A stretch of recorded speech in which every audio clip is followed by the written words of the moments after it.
ओम स्वामी शरणम अयप्पा। आज हम लोग अयप्पा सबरीमाला मंदिर के बारे में जानेंगे जो कि केरल में है। इसे कैसे जाया जाता है और किन बातों का विशेष रूप से ध्यान रखा जाता है। इसका जो 41 डेज़ का जो व्रत होता है उसके क्या नियम हैं और बाकी सब चीज़ें जानेंगे। सबरीवाला मंदिर के बारे में मैं एक बात बता दूं, यहाँ आप कभी भी मुंह उठा के नहीं जा सकते हो। इसके कुछ डेट फिक्स होते हैं, आपको उसी समय जाना है। ऐसा नहीं कि आपको छुट्टी मिले और आप चल दो, नहीं। एक तो इसके कुछ टाइम अलग है, प्लस जाने से पहले आपको कुछ विशेष बातों का ध्यान रखना पड़ता है और व्रत का पालन करना पड़ता है। अगर आप उन चीज़ों का पालन नहीं करोगे तो आप फिर नहीं जा सकते हो। सबरीवाला मंदिर 14 अप्रैल को खुली हुई रहती है, मकर संक्रांति के समय में खुलती है और ये खुलती है 15 नवंबर से लेके अप्रॉक्स 25 दिसंबर तक के बीच में। और केरल मलयालम कैलेंडर में जो महीने के पहले के जो 5 दिन है, मलयालम कैलेंडर, एक बात को अच्छे से समझिए, हिंदी कैलेंडर नहीं, या फिर जो कैलेंडर हम लोग घर पे यूज़ करते हैं पर डे के लिए, ये नहीं। मलयालम कैलेंडर अलग होता है। मलयालम कैलेंडर के जो फर्स्ट के 5 दिन होते हैं इसमें खुली हुई रहती है। मकर संक्रांति में खुलती है, 14 अप्रैल को खुलती है और जो सबसे लंबा टाइम पीरियड होता है वो होता है 15 नवंबर से लेके अप्रॉक्स दिसंबर के 26 या फिर 25 तारीख तक खुली रहती है। उसके बाद ये वर्ष भर हमेशा के लिए ये बंद रहती है। अयप्पा मंदिर में 18 सीढ़ी हैं। ये 18 सीढ़ी पंच तत्वों से बनी हुई है। इन सीढ़ियों का बहुत ही विशेष महत्व है। इन सीढ़ियों पे हर कोई नहीं चढ़ सकता। जो 41 डेज़ का व्रत रखे हैं वही इस सीढ़ियों पे चढ़ सकते हैं। और जो इरुमड़ी लेके आते हैं, इरुमड़ी एक पोटली होती है जिसमें भगवान को चढ़ाने वाला प्रसाद होता है। इस प्रसाद में होता क्या है, एक सूखा नारियल या फिर नॉर्मल नारियल भी लिया जाता है, उसके पानी को निकाल दिया जाता है और उसके बाद उसके अंदर में घी भरते हैं। नारियल के अंदर पूरा घी भरा हुआ रहता है और साथ में हल्दी, कुमकुम, ड्राई फ्रूट्स और जो चावल के बने हुए मेवे होते हैं जो दिवाली के समय में हम लोग चढ़ाते हैं, इसको पोटली में बांध करके सर के ऊपर लेके आना होता है। और जब जो लोग इसको लेके आते हैं बस वही इस 18 सीढ़ियों पे चढ़ सकते हैं, अदरवाइज़ दूसरा कोई भी इन 18 सीढ़ियों पे नहीं चढ़ सकता है। ये यहाँ का विशेष नियम है। उसके पीछे का कारण यही है कि आप जो घी लेके आते हो नारियल में, उन्हीं घी से स्वामी अयप्पा का स्नान होता है, फिर बाद में वही घी को प्रसाद के रूप में वितरित किया जाता है। ये बहुत ही एक पवित्र प्रथा है। और सोचिए, आप जो घी लेके आ रहे हैं वही सबको प्रसाद के रूप में दिया जाएगा, तो ये बहुत एक पुण्य जैसा होता है। तो इसीलिए विशेष रूप से ध्यान रखा जाता है, जो इरुमड़ी लेके आते हैं उनको मिनिमम 41 डेज़ का व्रत रखना जरूरी है। आपका 41 डेज से ज़्यादा हो जाएगा चलेगा, लेकिन 41 डेज से कम नहीं होना चाहिए। और ये जो व्रत होता है, ये व्रत बहुत ही कठिन व्रत है। इसमें जब सबसे पहले तो दीक्षा लेना होता है, लेकिन अगर आप नॉर्थ साइड से आ रहे हो तो आपको महंत नहीं मिलेंगे जो आपको दीक्षा दे सके। अगर आप साउथ के राज्यों में रहते हैं तो यहाँ अयप्पा मंदिर है, वहाँ आप जाकर दीक्षा ले सकते हैं, फिर उसके बाद ये व्रत को कंटिन्यू कर सकते हो। लेकिन अगर आप नॉर्थ साइड से आ रहे हो तो आप एक काम करना, 41 डेज़ का व्रत रख लेना खुद से, और यहाँ पे केरल आके पंपा में आप यहाँ दीक्षा ले लेना। आप ऐसा कर सकते हो। यहाँ पे आपको इरुमड़ी भी मिल जाएगा, आप इरुमड़ी अपने सर पे धारण करके आप जा सकते हो। इसके लिए यहाँ पे बहुत अच्छा व्यवस्था किया गया है। इस मंदिर का पूरा व्यवस्था ट्रावणकोर देवासदम बोर्ड के द्वारा देखा जाता है। जब आप इस मंदिर का आने का मन बनाए हो तो आपको 1 महीना पहले ही इसमें रजिस्ट्रेशन कराना पड़ता है। रजिस्ट्रेशन कराने का मूल कारण ये है कि ये मंदिर हमेशा खुली हुई नहीं रहती है, और जब खुलती है तो लाखों की भीड़ हो जाती है। तो एटलीस्ट उनको पता चले कितने श्रद्धालु आ रहे हैं, कैसा व्यवस्था करना है, कितने श्रद्धालु वापस चले गए हैं, तो जिसके वजह से उनको रजिस्ट्रेशन करवाना पड़ता है सारे श्रद्धालुओं का। इसका प्रोसेस बहुत ही सिंपल है। मैं आपको जो लिंक दी हूँ, इस लिंक पे आप जाइए और आपको बस अपना फ़ोटो और मेल आईडी और कुछ नाम एड्रेस देना है, बस इतने ही करना है। और आपको एक स्लिप मिल जाता है जिसको आप बाद में प्रिंट करा के अपने पास रख लेना, और जब आप मंदिर आओगे तब आपको ये प्रिंट शो करना होता है। 41 डेज़ का जो व्रत होता है, ये व्रत बहुत ही ज़्यादा कठिन व्रत होता है, क्योंकि इसमें आपको ब्रह्मचार्य का पूरी तरह से पालन करना है। आप कुछ भी ऐसा ना करें जिससे कि आपका व्रत बीच में टूट जाए। आपको 41 डेज़ तक आपको मॉर्निंग में सूर्योदय से पहले आपको उठना है, नहाना है, पूजा करना है। फिर उसके बाद में जो आप भोजन लें वो पूरी तरह से सात्विक होना चाहिए, प्याज लहसुन तक नहीं होना चाहिए। और उसके बाद में जब आप सोते हो तो आपको बिस्तर पे नहीं सोना, यानी कि जो पलंग वगैरह होता है इस पे नहीं सोना, आपको ज़मीन पर सोना है। उसमें आप मैट बिछा लो या फिर नॉर्मल गद्दे बिछा लो। और आपको खाली पैर चलना है, शरीर पे तेल नहीं लगाना है, बाल नहीं कटाना है, नाखून नहीं काटना है, झूठ नहीं बोलना है। इन बातों का आपको विशेष रूप से ध्यान रखना है। ये दीक्षा लेने के बाद से ही आपका ये स्टार्ट हो जाता है। जिस दिन आप दीक्षा लेते हो उस दिन से लेके 41 डेज़ तक आपको ये कंटिन्यू करना है। और जब आप इरुमड़ी अपने साथ में लेकर आते हो तब आपके साथ में इरुमड़ी रहता है, तो आप जितना बार भी वॉशरूम जाते हो आपको कपड़े चेंज करने होते हैं और आपको नहाना होता है। और कपड़े विशेष रूप से काले कपड़े पहने जाते हैं और नीले कपड़े पहने जाते हैं, क्योंकि काला रंग एनर्जी को एब्जॉर्ब करता है।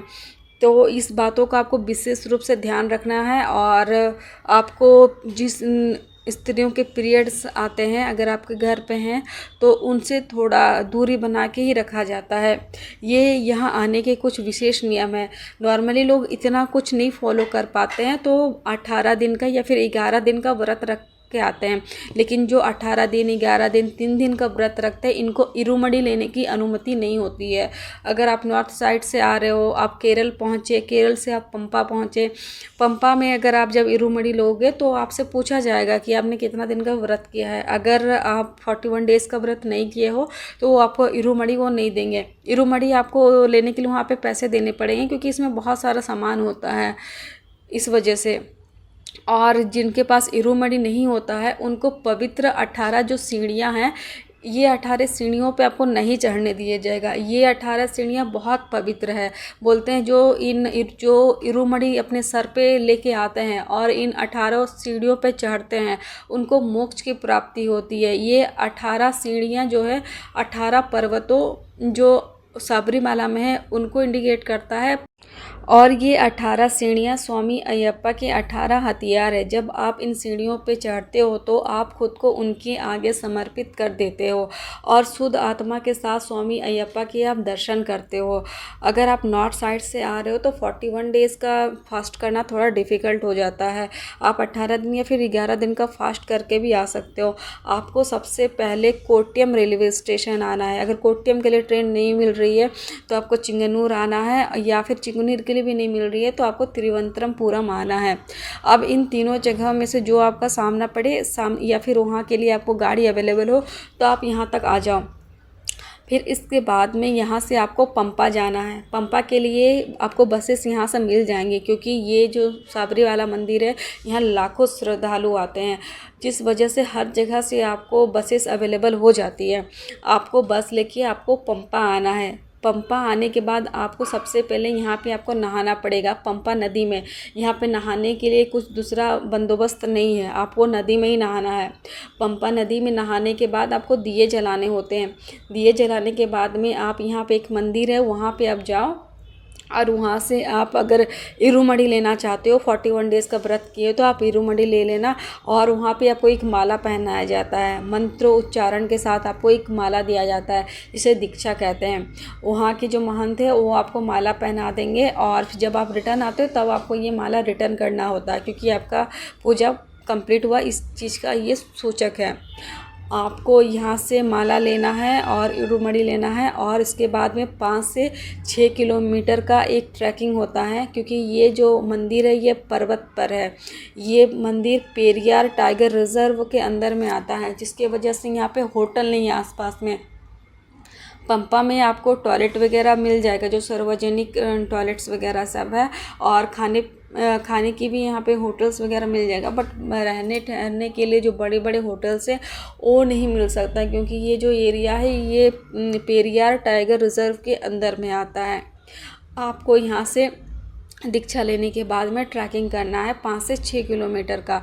ट्रैकिंग करते समय जब आप आगे बढ़ोगे तो आपको बहुत सारे मंदिर आएंगे और वहाँ पे एक जगह आपको बाण गाड़ना पड़ता है। अगर आप फर्स्ट बार में आ रहे हो तो वहाँ पे आपको मिल जाएगा वो चीज़, वहाँ पे बाण मिलेंगे, वहाँ पे आप खरीद के वहाँ पे गाड़ लेना। फिर उसके बाद आगे सबरीमाला मंदिर के आगे और बढ़ जाना।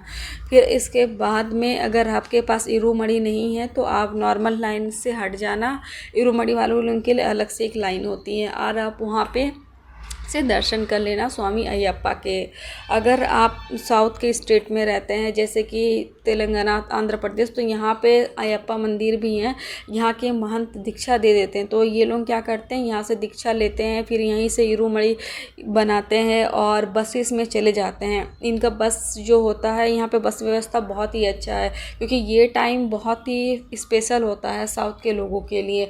तो यहाँ पे स्पेशल बस चलती हैं और वो बस वहीं जगह पे रुकती है जहाँ पे आपको वॉशरूम और नहाने की सुविधा हो। तो यहाँ के लोगों को तो ज़्यादा प्रॉब्लम नहीं होती है, प्रॉब्लम हम लोग के नॉर्थ साइड वालों के लिए हो जाती है। अगर आप सिकंदराबाद में रहते हो तो यहाँ पे हर जगह आपको बैनर मिलेंगे। जब ये 25 नवंबर से जो ये इनका फेस्टिवल स्टार्ट होता है तब उस समय बहुत बड़े बड़े आपको बैनर्स मिलेंगे और जहाँ पे बस की बुकिंग होती है आप वो टिकट ले सकते हो और आप इज़िली पंपा पहुंच सकते हो। ये बसेस डायरेक्ट पंपा तक जाती है और आपको रिटर्न लेके भी आती है। अगर आप अपनी खुद से गाड़ी से गए हो तो फिर आप ट्रेन से जाना, फिर ट्रेन से बस लेना पंपा के लिए, फिर पंपा से फिर रिटर्न बस और ट्रेन जो आपके लिए सुविधा हो। तो ये रही पूरी यात्रा। यहाँ पे एक विशेष प्रसाद मिलता है स्वामी अयप्पा मंदिर में। ये जो प्रसाद होता है ये गुड़ और चावल का प्रसाद होता है, उसमें घी मिक्स रहता है। ट्रवणकोट देवासदम बोर्ड के द्वारा इस मंदिर के परिसर में ही आपको शुद्ध सात्विक भोजन कराया जाता है। आप पूजा करने के बाद में, पूजा ख़त्म होने के बाद में आप यहाँ पे भोजन कर सकते हो। अगर आपको यहाँ भोजन नहीं करना है, बाहर में करना है, तो बाहर में भी आपको शुद्ध सात्विक भोजन पंपा में मिल जाता है। यहाँ आसपास में सभी जगह पे शुद्ध सात्विक भोजन ही मिलता है, तो इस बात को आपको टेंशन नहीं लेना है। प्लस मैं एक बात और बताना चाहूँगी कि यहाँ पे मंदिर का जो मैनेजमेंट है बहुत ही बढ़िया मैनेजमेंट है, क्योंकि यहाँ पे एक बार में ही लाखों श्रद्धालु आ जाते हैं और उनके पानी का व्यवस्था या फिर मेडिकल का व्यवस्था उनके लिए बहुत ही अच्छा होता है। किसी का व्रत ना टूट जाए इसलिए उन लोगों को जो औषधि दी जाती है जब वो बीमार पड़ जाते हैं अचानक से, तो वो पूरी तरह से आयुर्वेदिक होता है, जड़ी बूटियों से बना हुआ औषधि होता है ताकि किसी का व्रत ना टूटे। छोटी छोटी बातों का बहुत रूप से ध्यान रखा जाता है। मंदिर के परिसर की तरफ से पानी वितरित होते रहता है हर समय, क्योंकि ट्रैकिंग करने के बाद लोग थक जाते हैं, प्लस 41 डेज़ का व्रत किए रहते हैं तो उनके बॉडी में एनर्जी नहीं रहता है, तो जिसकी वजह से पानी का, खाने का, हर चीज़ का व्यवस्था यहाँ बहुत अच्छा है।